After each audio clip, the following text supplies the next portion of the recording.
Gwedwch wrthon ni am y noson gathabu lladd. Mrs Bowen?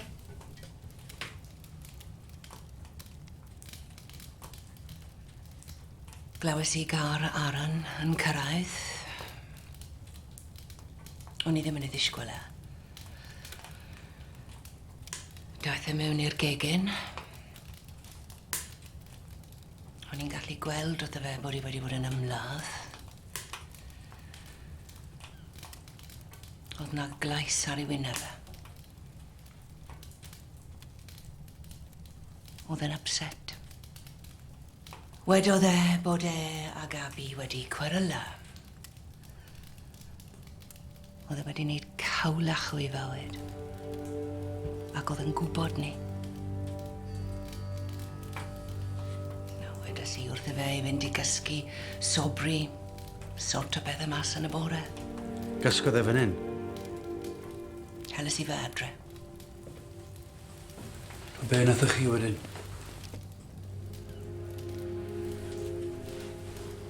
Nes i nôl i'r gwely.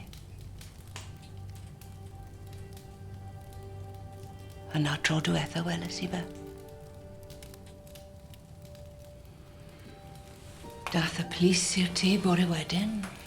Gwed wrthai beth oedd e wedi wneud.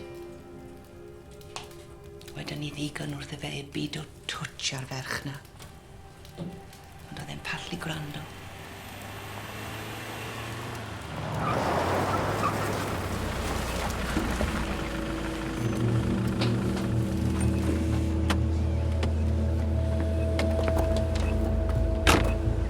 Beth ych chi pobl moyn wrthon ni? Ni'n trio ffind o mas pwy laddodd dy frawd. I siarad â'r pobl rong. Ni beth fi ddim yn deall. Mae dy frawd wedi cael ei lofryddio, os neb yn becso. Heblaw mi ferch e. Dyw i ddim yn ferch iddo fe. Dim fel na mae hi'n ei gweld i. Sym ots dy fi sio mae hi'n gweld ei. Fi yw ei thad i, fi sy'n gwybod beth sydd ore iddi. Mae hi'n meddwl i fod yn ddieog. 17 yw i.